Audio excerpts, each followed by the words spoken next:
Hello and welcome to the Untitled Gen X podcast. A podcast hosted by two childhood best friends dedicated to the pop culture that raised us. I'm Kate, a writer, a midwife, a current-day pop culture know-nothing, but nobody puts baby in a corner when it comes to the pop culture of my youth. And I'm Lori, a writer and pop culture lover who's still not over how my so-called life left us hanging. Welcome to the party, pals. Today we're talking about the iconic Christmas or summer blockbuster, Die Hard, starring Bruce Willis and Alan Rickman. Yes, we invite you to come out to the coast. We'll get together, have a few laughs as we dive deep into the elevator shaft of the film's titillating trivia, its place in the great Christmas film debate, and its Die Hard fan base. Hey, Kate. Hey, Lori. Merry Christmas. Merry Christmas. What are we drinking? Eggnog. Spiked eggnog. Me too. I figured spiked eggnog was perfect for like a drunk Die Hard. Like, should we title this Drunk Die Hard or just Die Hard? We should. I mean, we're not drunk yet, but there's still plenty of podcasts yet to come. There's still plenty of time. It's delicious. You know, much like the debate of whether or not Die Hard is a Christmas movie, which we will get into, there's a big debate about eggnog. We are a house divided. In my house, 2 people hate it and 2 people love it. Is the same person in your house who doesn't like cheese also a person who doesn't like eggnog? Yes, it must be the dairy. I was going to say they clearly just have a dairy bias. But a lot of people don't like it. What is not to like? Well, I don't know. It's creamy and delicious, and it's like boozy as all hell. Like when you buy a spiked eggnog, whoo. Oh, was yours pre-spiked? Yes. I don't know the ABV on this baby, but it is intense. Like you saw me. I already took off my shirt. I'm wearing a tank top. I'm like 3 sips in and mama's flushed. Yeah, we can talk about this because it's a Gen X podcast. Perimenopause and alcohol. Interesting combination. Oh my God. I don't even want to talk about perimenopause. But yeah, I'm sure I'll be bright red and very warm in a little bit. But it's so worth it. Yeah. And I mean, drunk Die Hard, what's not to love? I mean, what is not to love about Die Hard? So a little bit of podcast trivia for y'all. Lori had not seen Die Hard before this project. I'm a Die Hard virgin. Honestly, it's one of those things that, you know, when something is really popular and it's just a blind spot in your life, like you missed it for whatever reason. And then it gets to the point where you're like, I'm so cool because I haven't seen it. This is my brother in Star Wars. Okay. Which is very different. Your brother has never seen Star Wars. My brother is like screaming loudly right now somewhere. Your brother is like a super fan. So everyone in my family loves Star Wars, but my brother hadn't seen it. And then it got to a point, now I don't want to see it because I like being able to say I've never seen it. And I think that's where I kind of stand on Die Hard. I know enough about it because of its place in pop culture history. Okay, I say that, but I still want to keep saying John McClane's name is John McCain. I still want to do that. Like, I cannot stop that. I wrote it in my notes like 14 times. It's not John McCain. It's John McClane. These are 2 very different people. Yeah, so it was just one of those things that I hadn't seen. So I was like, well, I'm not going to see it now, but I am going to see it now because we're doing an episode on it. So do you know what I was like for a long time with that? And now I have a block against it, and I also didn't like it as much as every other person on the planet, is the movie with John Travolta and Samuel L. Jackson and Uma Thurman. Pulp Fiction? Yes. What? I saw it in the theater. It blew my ever-loving mind. But I'm a fan of Quentin Tarantino. I love his films. I'm not a big Quentin Tarantino fan. And everyone I know saw that. Like some people I know saw it like 3 times while it was in theaters. Mm-hmm. And I was very, very late to that party. And I will say that I think part of the reason that I didn't enjoy it is because, like, I don't think any movie could have lived up to that hype. Yeah, the buildup is big. And, you know, that's an awesome little segue because Bruce Willis was also in Pulp Fiction, if memory serves. Was he? Mm-hmm. I feel like I'm outraging people right now by saying all of this. Like, everyone's throwing their phones in the river. We can't listen to them anymore. Okay, I'll say this. I liked it. I liked this movie. Dare I say it was fine. And I'm sorry to all the Die Hard fans out there, because I'm not a huge action person, though. You know, it's not really my genre, but you love it. It's just fun feels like the wrong word to use. And yet so fun. It's just an enjoyable movie to watch, is how I would put it. I enjoyed it. Is it my favorite movie? No. Will it be in my holiday rotation? No. I liked it. It was fine. That was a glowing review. No, but you know what? It's highly quotable. It is there's some good lines in there. Oh, for sure. I love Alan Rickman. I love Alan Rickman. I know. May he rest in peace. May he rest in peace. And really, Bruce Willis looked fine in this movie. And so it was some good eye candy. So for that, yeah. Yeah, Alan Rickman too looks quite good looking and enjoyable in this movie, because he often plays sort of characters that aren't the most attractive. And so it was fun to see him sort of all dolled up. This was his film debut. Did you know that? I learned it after I watched it. Yeah, like he was spotted because he was a theater actor. He was in, I don't know the real French name of it, like Dangerous Liaisons. I don't know who it was, someone involved in production. Look at how detailed the research is. A casting director, perhaps? I don't know if it was the casting director, to be honest. I'm not sure, but they saw him and they loved him and said, he's got to be in this movie. And this was his film debut. Which, I mean, thank you for pulling him off the stage and into film, because he has played some amazing characters over the years. Yes, bring him to the masses. We needed him. Yes, he's wonderful. So do we want to talk about Christmas versus not Christmas? Let's talk about it. Okay. So as everyone listening knows, even I, who had never seen Die Hard, knew, there is a huge debate over whether or not Die Hard is indeed a Christmas movie. Of course, it opens on Christmas Eve, so you could argue the point, but the film was released on July 15th, 1988, so it was a summer blockbuster. I feel like that was a poor choice on the part of the movie studio, because it's all about Christmas. It is a Christmas movie. Whoa, you're in the it's a Christmas movie camp? I will point out much evidence along the way to support my case, Lori. Okay, I would like to hear it, because Bonnie Bedelia, who has the best name? Yeah, she sounds like a literary character. Right. Like in a children's novel. Yes. Doesn't Miss she? Bonnie Bedelia. Yeah. Grew a garden outside her small cottage. She's full cottagecore. Like, she wears dresses with flowers on them. She has a bonnet of sorts. Right. She's magical in some way. But her name such alliteration. Yeah. Bonnie Bedelia, who plays McLean's estranged wife, and Reginald Phil Johnson, who plays Sergeant Al Powell, both admitted to Entertainment Weekly, guess what? Die Hard's not a Christmas movie. But the screenwriter, Steven D'Souza, said on Twitter, yes, it is a Christmas movie because the studio rejected the Purim draft. And then he hashtagged it, Die Hard is a Christmas movie. Just to be clear, he was the writer. He was one of two screenwriters, yes. And Bruce Willis himself said it's not a Christmas movie, but rather it's a goddamn Bruce Willis movie, which really... Well, there you go. It is a goddamn Bruce Willis movie.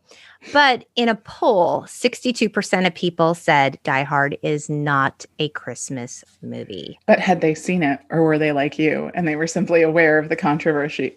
Apparently, have some more eggnog, Kate. The controversy, and weighed in, not knowing all of the evidence that I shall present. Oh, well, I'm looking forward to your evidence, because I'm not really sure. I'm going to go ahead and say no. It didn't center around a Christmas theme. I like some magic in my Christmas movies. It did have some transformation of character. It did have some redemption. This is what I like in my Christmas films. Peace on Earth, or at least in Century City. Oh, yeah, that's true. A little bit of local peace on Earth. Okay, maybe. Mm-hmm. But I mean, aside from like Christmas Run DMC, we'll see. I will make my case. All right, we'll go through. The film is based on Roderick Thorpe's 1979 crime novel, Nothing Lasts Forever. And the production budget was $28 million, and the worldwide box office gross was over $141 million. It was the 10th highest grossing film of 1988 and the highest grossing action film. Bruce Willis was paid $5 million for the role, which was a lot of money back then in 1988. And there have been 4 sequels, video games, and comic books. That was a good investment. I'll say. What's interesting, though, is that we think of Die Hard as a goddamn Bruce Willis movie, right? Wasn't meant to be. Wasn't meant to be. 20th Century Fox wasn't really excited about Bruce Willis in the starring role. No, because at this time in history, Bruce Willis was on Moonlighting, playing in a comedic role. Right. And he had only really starred in one feature film to that point, where he was starring, and that was Blind Date, and that was in a comedic role also. So were you with me? I had a birthday party once, and we all went to go see Blind Date. Which was really weird because how old? It was like your 12th birthday or 11th birthday, something like that. Yeah, we were pretty young. It's not really like a birthday Kim Basinger, movie. yeah. So, but everybody big was up for the main role. Action stars. Yeah, Robert De Niro, Sylvester Stallone, Nick Nolte, Harrison Ford, Charles Bronson, Mel Gibson, Richard Gere, and a lot of other people. There were a lot Arnold of other Schwarzenegger people. as well. Oh, yes. Yeah. Him too. And it didn't even seem like Bruce Willis was going to be able to take the movie anyway because he was filming Moonlighting and he was really busy with that schedule. But then by a twist of fate, Sybil Shepherd got pregnant and they had to push off filming, and he was able to film in that little hiatus from Moonlighting. And the rest is history, Die Hard history. And now he's an action star. And a good one. I love him in action roles. I really do. You know why I like him? Because he's like the everyman of the action film. You're like, I could see this regular dude getting pulled into these extreme circumstances. Bruce Willis is just fun to watch on screen. He's really great. And you can see him as this New York cop who he's having some trouble with his wife. And what ends up happening in the movie and his own redemption story is actually born from a true life situation from the screenwriter, one of the screenwriters, Jeb Stewart. So he took the job of adapting the book into the screenplay because he needed the money, plain and simple. And he was working hard on the script and he was never home. And he would only come home to put his kids to bed. He was really on edge during his creative process. And he got home and he got into a fight with his wife and he stormed off and he went for a drive. And on this drive, I guess it was late at night, he hit a refrigerator, an empty fridge in the middle of the road. And it was really dangerous and really scary. And it felt like a near-death experience. And he decided then that the movie would be about a man reconciling with his wife. It's interesting, right? It is interesting. And also not surprising that I assume he was in LA, that somewhere in LA, a refrigerator was just cast aside in the middle of the road. How many near misses have you had driving on the road with the most random stuff? Not only near misses, I had I tried really hard to swerve. This was actually in North Carolina. I was on a road trip and all of a sudden the car in front of me swerved. And then there was, those big gray bins on wheels. Do you know what I'm talking about even? They're huge. They're used in industrial things. Okay. In the middle of the highway. So I couldn't swerve to my right because I was in the fast lane. And I could only swerve so far to my left because otherwise I was afraid I was going to lose control when I hit the gravel. Yeah. And I almost missed it, but I nicked it and it took out my parking light and left me a little scratch.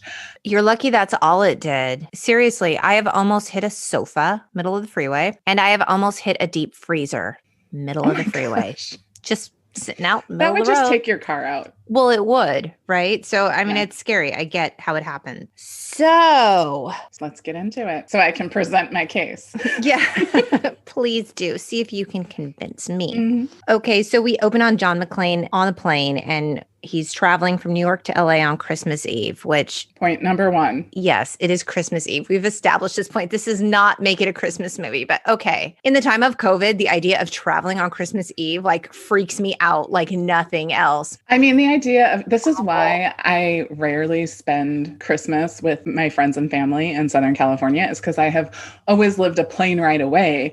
I did once travel on Christmas that is the way to go. If you're going to fly around the holidays, fly on Christmas, because one, it's not as crowded. And two, all of the flight attendants are making a lot of money. And so they're happy, very happy to be there. I traveled over the holiday season 2 years ago. We took an international trip and it was bonkers. I will not do that again. It was a lot. I mean, a 16-hour plane ride is a lot anyway, but like yes, literally 3 days before Christmas, it's a whole lot. So John McCain, I did spot him checking out the stewardess. John who? Did I say McCain? Oh, man. I'm sorry, Bruce Willis. This is a goddamn Bruce Willis movie. John McClane. Yes. Spotted a stewardess and a woman in the airport. So he's got like a little wandering eye. We don't even know that he's married at this point. He does, however, have a very large stuffed bear with a big red bow around it. Like perhaps one would have on a Christmas present. Perhaps you think of all the things you could give your children, especially when you're traveling, it would be something that could fit in a carry-on, but I'm just saying it's fine. Would you like to hear a bit of trivia about the giant bear? Yes, I would. So apparently the giant bear is a bit of a trademark of the film director, and it makes an appearance in The Hunt for Red October as well. That's fun. So we pan to the Nakatomi Christmas party in full swing. Christmas party. It is a Christmas party. On Christmas Eve. In the Christmas film. Eve, which is we're not even 10 minutes in yet. Okay. First of all, Nakatomi Company, why is your Christmas party on Christmas Eve? Let these people go home to be with their families. And also in the office, weird. Right? Yeah, like let's. They clearly have a lot of money. They could have splurged on like the Bonaventure.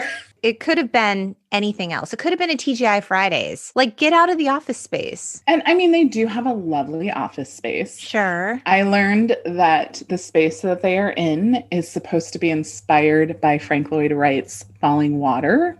Yes. I've been to Falling Water. And while I would say that Falling Water is beautiful and this set is beautiful, I didn't really see the connection I mean, maybe a little bit. But I don't know. Well, what was interesting too is Nakatomi Plaza was actually 20th Century Fox's headquarters in Fox Plaza that was under construction. Yeah, so they actually did. I know. So they filmed it there. And hey, why not? Right. Really, they only had a $28 million budget. They had to pay Bruce Willis $5 million. There's your savings. Right. Now they only have $23 million left. So we're at the Christmas party and Holly calls home and she's talking to her young daughter who asks, is Daddy coming home with you? Okay, no, but like my favorite part about this is that she calls and the little girl answers the phone and she says, McLean residence, this is Lucy McLean. And I was like, wow, nobody would ever let their kid do that these days. Oh, no. Don't tell them your name. Don't tell them your mommy and daddy aren't home. Right. And I mean, nobody has a house phone anyway, but nonetheless, I was like, oh, now, were you ever instructed to answer the phone that way? No. I was not either. I would say, hello. Hello. In my own shy child way, hello.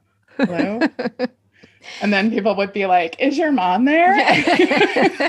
Even when I got older, when I was like literally on my own, but just terrible phone shyness always, someone would call like a solicitor and I just didn't have like just the gumption to be like, I'm not interested, thank you, or no, thank you, and hang up the phone. They would start their spiel and I'd be like, my mom's not home. Like I was an adult. And they'd be like, should I call back? I'm like, yeah, call back. Like, I'll deal with it later. I can't just tell you no. Yeah, no, because like people would mispronounce my last name. And so then I would know that it wasn't somebody that I knew. Right. And I'd be like, oh, I'm sorry, she's not available right now. Can I have her call you back when she's home? I lived all by myself. Sorry, there's no one here by that name. You butchered my last name. So Holly gets on with the nanny and says, hey, can you make up the spare room for John just in case? And we're like, oh, okay. So we know that like, hard times, right? Who makes up the hard spare times room in the McLean for the dad house. and the husband? Yes. They live on opposite coasts. Things aren't going well. So John McClane is picked up at the airport, sent by the company, right? The company sent the Nakatomi limo. Katie, I want to pronounce this correctly. You know, I'm sorry, I didn't Nakatomi. Yeah, I didn't write it down. Okay. So that's important to me. I want to get it right. Yeah. Because I'm going to butcher McCain all pod long. I really want to get this part right. So he's picked up by a limo driver named Argyle. And it's Argyle's first day on the job. And John's first time in the limo, which was hilarious because then we see John in the front seat. Right. With the driver. Which my first time in a limo, I knew to go in the back, but I do sometimes feel weird. I don't anymore, but like when Uber first started, I was always like, is it like a taxi? Do we get in the back? I don't know. It always felt a little weird to me, but now I feel very comfortable.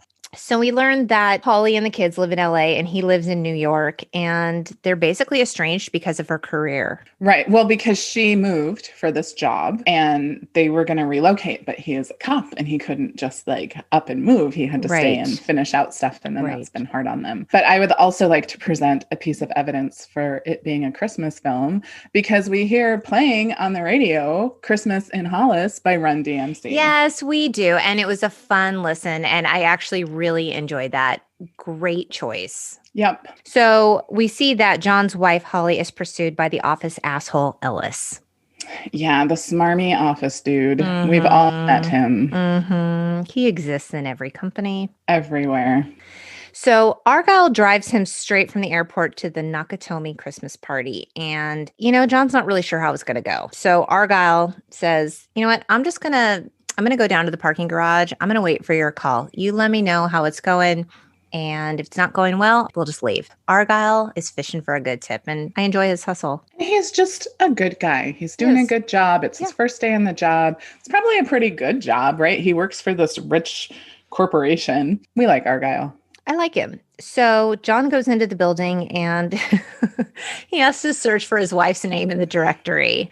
Because it's her maiden name, right? Because he originally goes to search for McLean. Right. And then she's not there. But what I thought was interesting is that even though it looked like a very old-fashioned touchscreen to our very modern eyes, back at that time, for 88, that was like revolutionary. Was super advanced technology. So it sort of sets the scene of like, we're in a very like advanced building, right? They have like the best of everything. It's a smart building.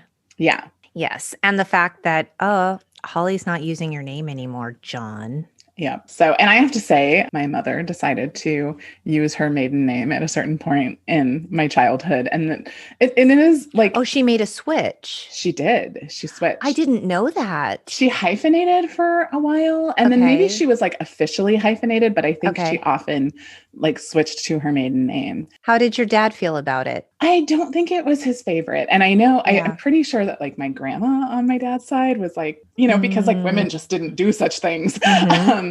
I think for the most part, my dad was okay with it, but sometimes he would get called Mr. So-and-so. Oh, yes. Her maiden name. Right. And I think he was like, Mr. Maiden name. Yeah. So, okay. Yeah, I could see that. So Joe Tagagi, did I say it right? Tagagi? I don't know. I am terrible with names. As am I. And it's always like really important to me to get it right. I am no stranger to asking people, can you please pronounce your name? I want to get it right. It's important to me. That's a nice way to say it. Yeah, because it's important to me too, because a lot of people see my name written and for whatever reason they say Kat, and there's nothing wrong with the name Kat. It's just not my name. Well, Katie, I introduce myself as Lori. This is not an unusual name. Okay. Hi, Laura. Yes, I get Laura back. I get Laura back so often. It just blows my mind. I don't understand that. I used to get it's a different Kathy name. Back. Again, Kathy is a lovely name. I know many Kathys, but of the many iterations of Catherine I have gone by, Kathy was never one of them. I was like, that's not my name. Yeah, it's always strange to me. I've gotten Lauren. I've gotten Laura. I'm like, what part of Lori makes you think that's a nickname? Wait, didn't you get Glory once also? Oh my God. So once I went to a hostess stand to put in my name for a restaurant, she's like, name? I'm like, Lori. And she stops and she looks at me and she goes, that is such a beautiful name. And she had to see the bewilderment on my face because that's just not something people say typically when your name is Lori. I don't love the name. I have feelings about the name. No offense to Lori's out there. I know a lot of you. But so she's like, oh my God, that's such a beautiful name. And I looked at her and I like cocked my head. I'm like, really? And she's like, yeah. And I went and I told my husband, she just called my name beautiful. And he was like, what? Like we all agree It's just not one of those names. That's beautiful. Then when our table was ready, she calls the name Glory Party of 2. I'm like, is that me? It was me. See? She thought my name was Glory. Which is kind of beautiful, right? Like, I guess so. She thought so. Yeah. Moving on. Back to Drunk Die Hard. I'm hot. I'm This is what sweaty. happens when you drink during a podcast. You go on tangents. I see you're looking a little flushed. A little flushed. Yeah, this is what alcohol. About to get real sloppy. This is the problem with spiked eggnog, is that it's sweet and delicious and you don't really realize you're drinking alcohol. It doesn't take a lot. I was 3 sips in and I already took off my shirt. I have a shirt under it. We're not getting that crazy. But it's not that racy. Unlike the many topless people who pop up in Die Hard. I was going to say, unlike the Nakatomi Christmas party, but we'll get there. So Joe introduces himself to John and he introduces Ellis, who's the head of international development. And Ellis is like busy doing coke at the desk, which... Because it's the 80s. And it's a Christmas party, damn it. So right. Why He's not? A businessman in the 80s. So good. But he's also at Holly's desk. Like, yeah, like I don't want your coke residue on my desk, Ellis. Right. Again. Jeez. Rude. So we learn that the building is 7 floors under construction and the party is part Christmas party, to your argument, and part celebration that they have just closed a major deal.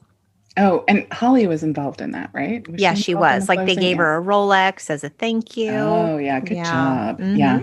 So Holly comes in and it's like super awkward. And she asks John, where are you staying? And she tells him, the kids would love for you to stay at the house. And she says, I would too. I've missed you. Nice. Okay. Kind of a heartwarming Christmas moment. Yeah. And he says, I guess you didn't miss my name. Burn. Ooh. Yeah. Burn. So they begin kind of like arguing. So we're back to old patterns here. We see a Pacific Courier truck pull into Nakatomi Plaza's garage and like some threatening guys with like really long hair, like blonde dudes, come out to the lobby and then like, I don't know, they shoot the security guard. Couple of things. First of all, when John McClane goes to go up the elevator to the party, there's this dude standing by the elevator. Like, yes, is he the elevator man? Who is he? They never really explain it, but he's a little mysterious. And John looks at him. Like he's also looking at the security. Side eye. Yeah, he's also looking at the security cameras. So, in his own cop brain, he's like assessing the sitch. Right. And so you're already kind of like, something seems a little weird. Something's amiss. So the security guard notices the truck go into the parking garage and it's kind of like, huh. And then this car comes like screeching around and it's all that's happening is the Christmas party. That's all that's happening. The Christmas party. Yes, on Christmas Eve. On Christmas Eve. Just saying. And he's like not suspicious at all. He just kind of sits there and is like, la, la, la. Maybe he's drinking spiked eggnog. Could be. And it wouldn't have really mattered whether he had all of his wits about him or not. No, because they come in and just shoot him point blank in the head. He's a goner. It's done. That's all there is. And like, okay, now we know like Hans and the gang, they're bad mofos. Yeah. Suddenly, like, they just come in and they're like shooting up the place. And John, who's in like the private bathroom of the office. Yeah. I think of the owner or I don't know if he's the owner or the CEO, the very important person. Man, who wouldn't want a private bathroom? So John's in there and he's like trying to get ready for the Christmas party. And he can hear like, oh my God, there's just chaos going on outside. Important plot point. When he is on the airplane landing, he's a little nervous. And the businessman next to him who flies all the time tells him, hey, if you want to like quickly adapt to like the new spot that you're in, take off your shoes, walk on the carpet and make fists with your toes on the carpet. Okay. I just thought John was barefoot because he was just changing clothes and he was barefoot. Caught him at an inopportune time. Nope. He was following the advice of his seatmate on the airplane. Fair enough. So he hears all this gunfire. He grabs his gun. We see a couple scrambling. But not his shoes. Not his shoes. We see a couple like having sex in one of the office. Yes. To which I wrote, Man, that's a bummer to have a terrorist attack during the middle of your office affair on Christmas Eve. Maybe in the 80s, parties did get that wild. Coke in the 80s. It was a different time. It was a different time. You know, like when you go back and you like watch Mad Men and you're like, oh my gosh, people were drinking all the time in the office and like doing all this stuff. And then made the workday way better, by the way. Right. So like, I think the 80s were still like slowly coming out of that. I mean, like, look at how much smoking was happening in this movie. Oh, Did you catch that? Like people just don't smoke in movies like that anymore. I have to say, like, I generally think smoking is super disgusting. But there was a moment in this film where John McClane was smoking, looking super fine. And I was like, man, you're making that look real cool. That's like it's why working. They stopped letting people do it in the movies precisely because of that. It looks so cool. I was like, wow, if I was an impressionable youth, like that might sell me. Right. So Hans addresses the company staff and he says something like, due to the legacy of greed around the globe. I don't know what he said, but they're out for some sort of payback or payday. And he takes the boss, Joe, away. Right. But we see that Holly, John McClane's wife, is kind of like, don't say anything. Don't let him know it's you. Don't let him know it's you. And then eventually, I think because he's afraid they're going to take somebody else instead of him, he steps up and does the brave thing. He seems like a good guy, right? He does seem like a good guy. Sad. Hans wants access to the computers because there's a code that unlocks the vault that holds $640 million in negotiable bearer bonds. And I looked up, like, what are bearer bonds? And there's some sort of like unregistered type of investment security for whatever that means. Like whoever bears them can cash them. Yeah. So I don't know that there's a whole lot of traceability, but they want him. Joe insists he doesn't know the code and Hans kills him because Hans don't play. So that's it. Joe's gone. And he decides that he has his like genius code cracker, so he doesn't really need him anyway. So. Right. Like, we're going to figure this out on our own. Joe, you gots to go. Yeah. Meanwhile, it's all gunfire all over. And Argyle just doesn't hear it because he's chilling in the limo listening to music and he wants that big tip. He's just still waiting to hear from John. He's just waiting. Can't hear anything. Yeah. So the bad guys are doing a bunch of stuff to the building. And John is feeling stressed. He's like, think. And in my mind, I'm thinking, I bet he's honestly just like mostly upset because he doesn't have his shoes. He's making his way through this building and it's like, I don't freaking have shoes on. He doesn't have shoes. Dangerous in here. His wife is in danger. He can't call anybody. Oh yeah, his wife's in danger. Like, he's really mad he doesn't have shoes on. Fun fact about not having shoes on. They made a pair of rubber feet for him to wear during the filming. I love it. Parts of the filming, so that it appeared that he had bare feet, but his feet were protected because there was a lot going on. There was. You can't even say that Bruce Willis didn't get hurt. He does have permanent hearing loss from this film. He said, quote, due to an accident on the first Die Hard, I suffered 2/3 partial hearing loss in my left ear. Do you think that he got a good workman's comp settlement for that? I don't. I think he got paid $5 million and he's like, I have starred in 4 sequels since. And you know what? This is a good payday for me. Could be. Yippee-ki-yay. Like some blonde guys with long hair. It's one of the guys. Is it Franco? Is it Alexander? I don't know. They look the same to me. I think they're brothers. And he meets John and he says, I promise I won't hurt you. Come out. And John appears with a gun and points it to his head. And Franco/Alexander says to him, you won't hurt me because you're a policeman. There are rules for policemen. Right. And they have an altercation. They end up rolling down. Wait. His response is really great. He says, that's what my boss or my captain or whatever keeps telling me. That's what they say. Anyway, they end up like rolling down the stairs and the guy is dead. John takes his stuff. And then John McClane is in an elevator shaft, as he is through much of this film. So many elevator shafts. And he sends the body downstairs for his terrorist/bad guy friends to find in the elevator. And written on the shirt in blood, it says, now I have a machine gun. Ho, ho, ho. It's written in blood? I thought it was written in that Sharpie that he's writing the dude's names on his arm with. But isn't he writing in black on his arms? And on the shirt, it's in red. Is it in red? Yeah. That's kind Christmas of red, gross one to might write say. something in blood. I mean, that takes like time and that's gross. I mean, maybe not. Maybe it was a Sharpie. I don't Okay. know. I assumed it was blood, but Okay. either way, ho, ho, ho is something you really only tend to say at when? Christmas time.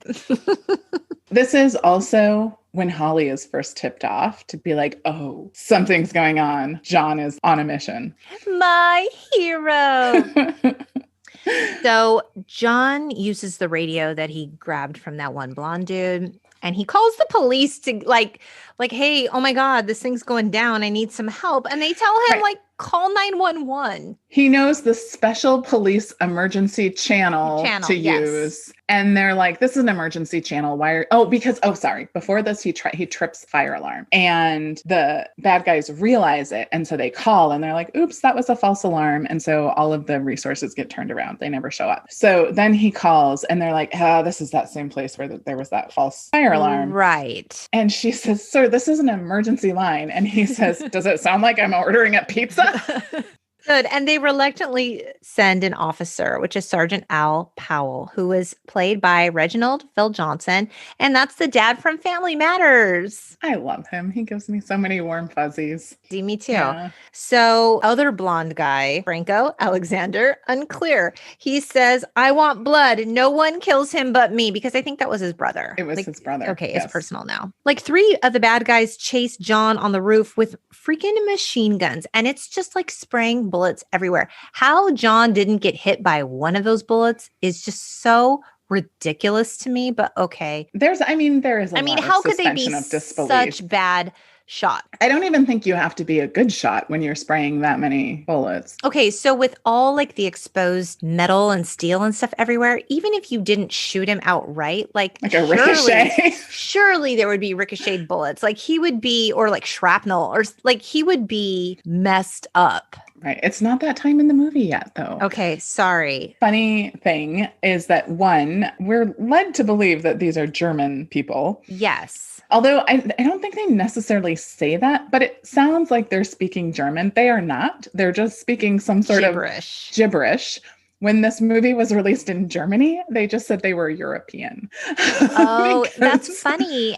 So this is where John McClane uses, I guess it's like an AR, to anchor himself like down the elevator shaft, and he falls and then catches himself. It's all very dramatic. Okay, so talk about suspension of disbelief. He like wedges the gun into to keep him from falling, right? Yes. Like braces against the wall, the opening. I could believe that a large gun could withstand that strength.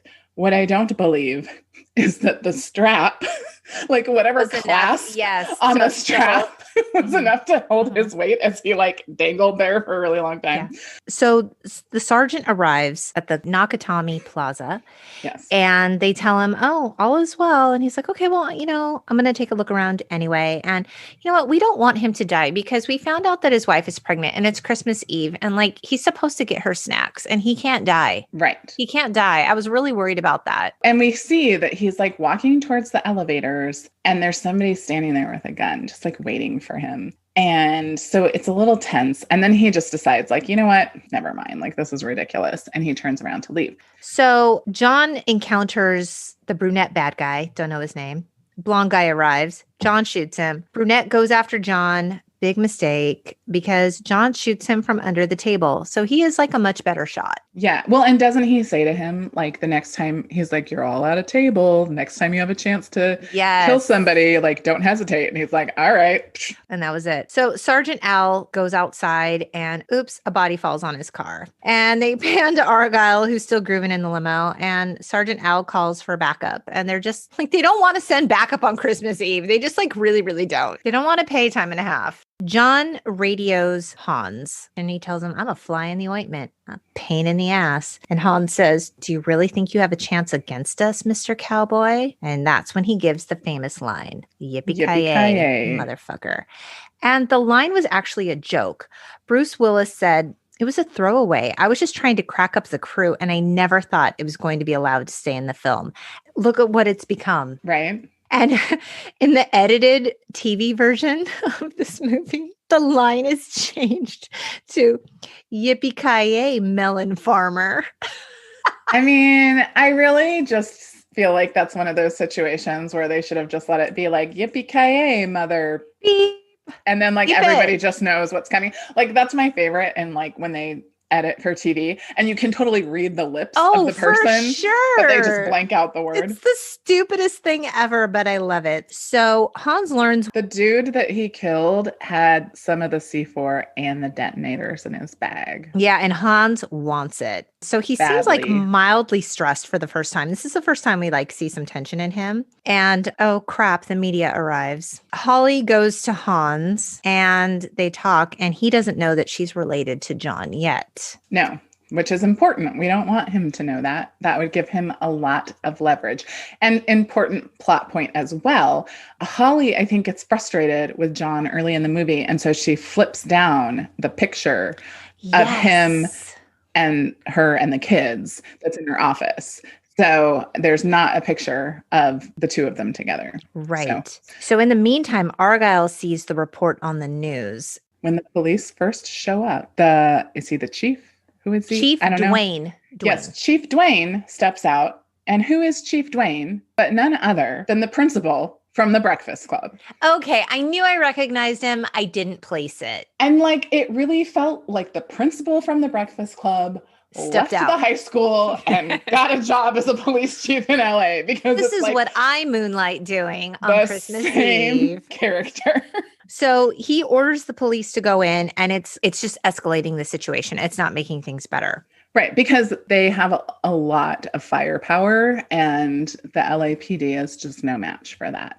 And Hans directs his people, like, bring in the car. And then we see, like, I don't know, do they have, like, grenade launchers? Like, yeah, they have, like, missiles and rocket launchers. Yeah. We see John doing, like, some electrical work. I don't know. He's a genius in all things, apparently. And he drops an explosive down the elevator shaft. And there's just, like... Wait, no, he's not doing electrical work. What is he doing? He's putting fuses into a block of explosives. Yeah, that's electrical work. No, it's just... It's work that involves electricity. There's no electricity involved. He lights it on fire. Like they're fuses. Okay, he's doing pyrotechnic work. Yes. Rephrase. Okay. And Hans knows it's him when there's like all the explosions. He's like, Roy. Like Roy Rogers. And this is when asshole Ellis goes in to negotiate with Hans, and he ends up dead because he's an asshole and like not sad about it. So Hans talks to the chief of police, and what is he like? Is Dwayne like a master hostage negotiator? Like he's not good at this job, and he wants to know, Hans, what are your demands? And so Hans just like spouts off all these like impossible, like release the prisoners, like in all these different regions all over the world. Right. And like at one time, one of the other bad guys is like, who? And he's like, I don't know. I read about it in a magazine. It was funny. And he's like, you have 2 hours. Right. You have 2 hours to do all this stuff. And then you're going to and then we're going to have a helicopter come and take all of the people off of the roof. And then they'll go to LAX and then they'll get more instructions. Like it's very far flung. Yes. And okay, it's Christmas Eve. LAX is really busy right now. Like not the place to. Well, and also the question that just kept coming to mind as I'm watching this and I'm thinking about Hans Gruber and his whole plan is like, wasn't there an easier way? Like, didn't they shut down over the holidays at some point, like after the Christmas Eve party? Is Christmas building Day, going to be empty? You couldn't wait 12 hours, Hans. And then you would have like just had to take out the security guard. Which was easy peasy. You did that right when you walked in from the beginning. Like that would have been, you know what? That's a big plot hole. I mean, it's just, like, I feel like they're so advanced in everything that they're doing. Like they couldn't have found a way to like quick get in there, have the security guard disarm something and then like be done with it. This is where I feel like I think that they wanted the gentleman to kind of die a noble death, of like refusing to give this code. But it would have been a lot more plausible if like he really needed the code, like he needed that first code from this guy, which would like justify this whole shenanigan that's going on. But he didn't even really need it. So why cause so much trouble? I mean, aside from the fact that it makes a great movie about Christmas. We're just going to pretend that that's not true. So Hans follows the wires and he like following breadcrumbs or whatever, he finds John McClane. And he pretends to be like a scared office employee with his American accent. And that's when John's like, if you want to stay alive, stay with me. John does figure out this person is not to be trusted. But at first you think he's been fooled, right? You're like, oh, no, he's like, so interesting thing that got cut is that early on, there's a scene where you see all of the bad guys synchronizing their watches and they all have the same watch on. And this is like a point is made of this, except that got cut because it happens in the back of that big truck. But when it happens, there's not an ambulance in the back of that big truck, because they didn't decide to do that until later. And so the way that John was supposed to figure out that it's Hans is that he goes to give him a cigarette. John notes the watch on his hand that he's been seeing on all the dudes he's killed. Because I did wonder, how did he know when he gave him the gun to give him an empty gun? I figured that it was just a test to see, like, if I give him this empty gun and he tries to kill me, obviously he's a bad guy. Okay. Which I think is plausible too. I mean. Sure. So Hans ends up getting his detonators and John's wife knows he's still alive because that blonde guy's like so pissed. She's like, oh, he's way too mad. I know. Right. I know John's still alive because only John could piss off someone to this level, right? Right. So this is when John ends up with the glass in the foot and it's disgusting. I literally had to look away because I don't do well with the blood and it was just gross. Because Hans realizes during this like interlude where they're hanging out together that he's barefoot. So then he's like, oh. Yes, let's make it tough. If we shoot out all the glass, he's going to have a hard time. Right. Since we can't get him with a bullet, maybe we can get him with the glass. Maybe we can slow him down. That shard of glass will be his undoing. So there's a scene in the bathroom where he is taking the glass out of his foot and he is talking with Al about his wife and how he loves her. Yes. But it was the moment where he says, tell my wife she's the best thing that ever happened to a bum like me. Tell her I'm sorry. Hans and the team get to open the vault. They're really excited. I'm sorry. I just have to bring up another point in terms of suspension of disbelief. You're saying there are plot holes and there are problems with believability in a Hollywood action Christmas movie? film? See, here's the magic part, right? No, he's like taken out 5 of the bad guys. None of them had shoes that would fit him. I know the first one didn't. But like, like, of course I kill a guy with smaller feet than me. Right.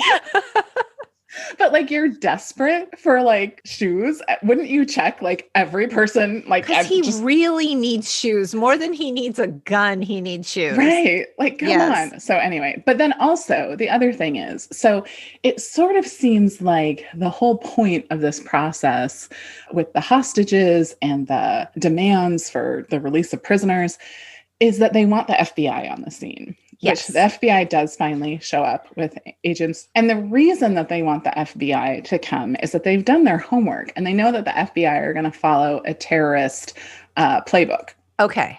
And one of the parts of the terrorist playbook is to cut power to the space that they're in. And they wanted the whole power grid cut. Right. And this is important because there's like 7 layers of protection on this vault. And the last one is like when you get through the 6th layer of protection, which is all kind of mechanical, there's this electromagnetic thing that comes into play. And that's the one that they like don't know how they're going to break through. Like they don't have a plan for it, except Hans does. Because it turns out when the power's cut, the electromagnetic mechanism fails and it allows the vault to open.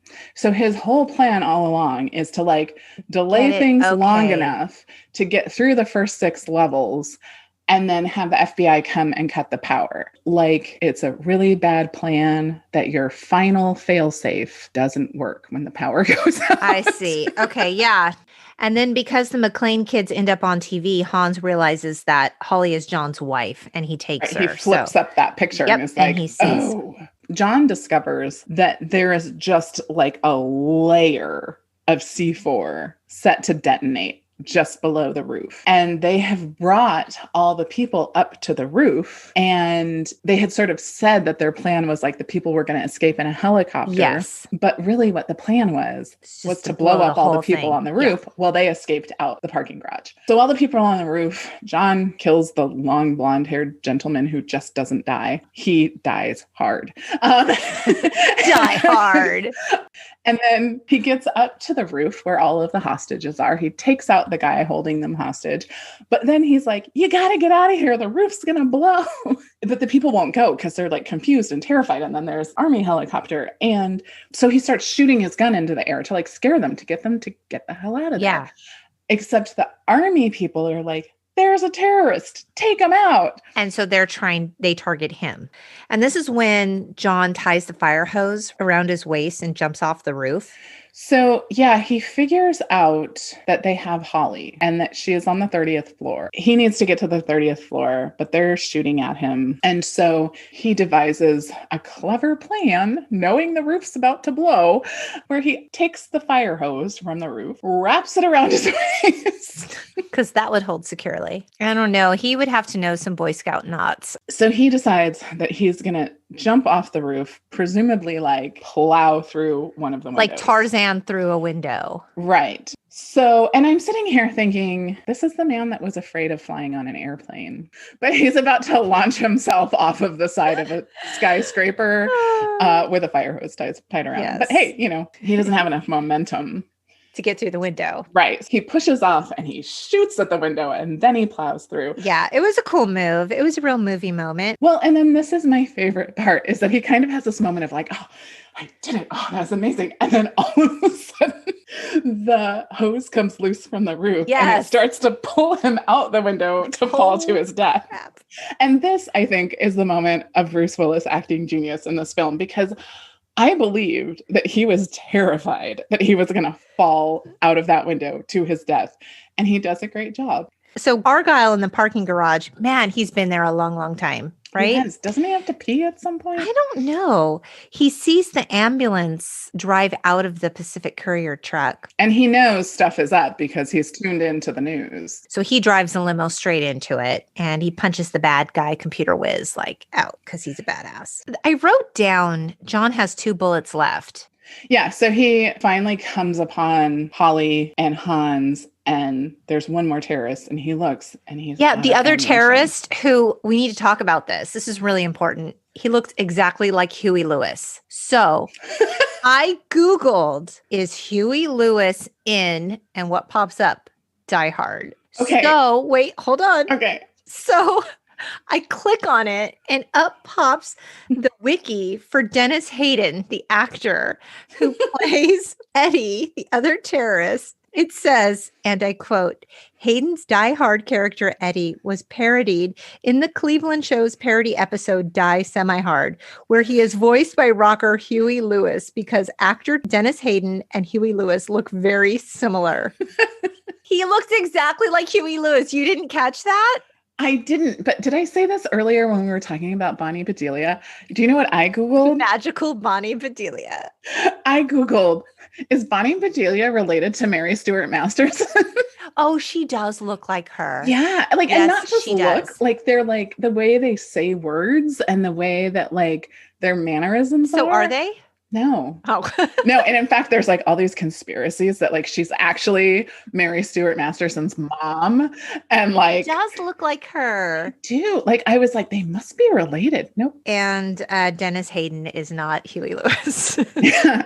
So what happens is he's sitting there and he's like, I have 2 bullets. What am I going to do? Which is really unfortunate because he has had a lot of firepower this whole time. Indeed. And then he looks at the mail cart and is like, oh, and you think, what is there that he sees that Sharp makes him feel like he's going to envelopes. Right. He's going to give them all paper cuts. Death by paper cuts actually sounds really awful. So then he comes out, he has his machine gun, but there's Hans with a gun to Holly's head. And so he's like, and keep in mind, the machine gun doesn't have any bullets in it, but they don't know that. So he's like, don't hurt her. And he throws the gun down, puts his hands behind his head, and they're like, oh, we've got him. this is when we discover what the mail cart was for. He took the tape from the mail cart and he taped his gun to his back. But I have to ask, he was so sweaty and so dirty and so bloody.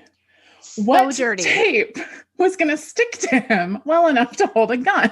Yeah, that's some industrial tape right there. I want that tape. Anyway, so he cleverly grabs the gun before they realize what's happening. Holly's far enough away from Hans that he's able to shoot Hans, shoot the other guy. The momentum from the bullet pushes Hans backwards towards the window. So apparently he has a lot of momentum and he breaks through the window. But the only way I would believe that is if like the bullet went through Hans out the window and shattered the glass. It seemed ridiculous, but okay. And we think this is the end of Hans. It's all over. But then we see, oh my God, he's still holding onto Holly's wrist. Well, she snagged on him on a watch. So he unclasps the Rolex and then Hans falls to his death. And it's funny because I thought this when I was watching it. I was like, ooh, he does really look scared as he's falling. He does. It was really good. So yeah. So they told him, because I think he did actually fall, probably onto like one of those big poofy things, So he fell a little bit in real life when they were filming. So I'm sure it was a little bit nerve-wracking. And they told him, okay, like we're going to let you go on the count of 3. And then they let him go on the count of 2. Oh. That was like a genuinely terrified reaction. I love that. That's a fun bit of trivia. Yeah. Did he love it though? Doesn't matter. It made for good film. So then John and Holly hug and kiss passionately. The most like loving gaze that happens in the whole thing is between John and Al. When he finally comes out. It was very sweet, but it was very like, oh, my person. Oh, and I think that Sergeant Al is in the sequel. I think he's in part 2. I think he is. Yeah. I knew that the blonde guy just like doesn't die. Like, so he suddenly comes out and starts shooting. So I didn't remember though that Al is the one who takes him out. That's why we love Al. And it just ties the whole thing up in a nice red Christmas bow.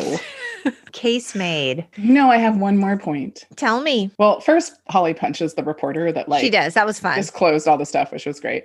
But then as the credits roll, what is playing? Let it snow, let it snow, let it snow. Is this a song that you play in July? Okay, but it is, Century City in Southern California, where it never snows. I'm sure there were some ashes raining down from the burning building, though. I have made my case for Die Hard being a Christmas film. What's funny is at one point in the film, John McClane appears and now his white tank top is black. And I literally was like, wait, did he change clothes?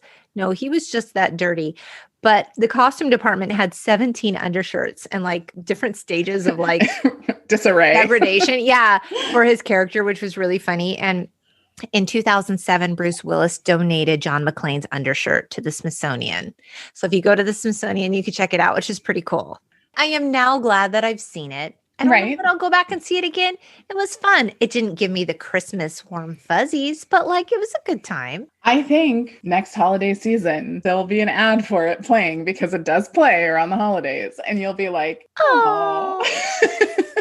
Like if we could devise some sort of drinking game associated with it, like every time XYZ happens and Bruce Willis doesn't get shot, take a drink. Take a drink. So thank you so much for joining us. I hope that you have believed my case and you will now consider Die Hard a Christmas film. If you can't wait to hear more, please subscribe so you never miss an episode. And because we're still newbies in this space, if you'd leave us a rating and review wherever you listen, it would mean everything. You can find us on social media on Instagram and Facebook at the Untitled Gen X Podcast. We hope you keep in touch, beautiful people. Bye! Happy holidays!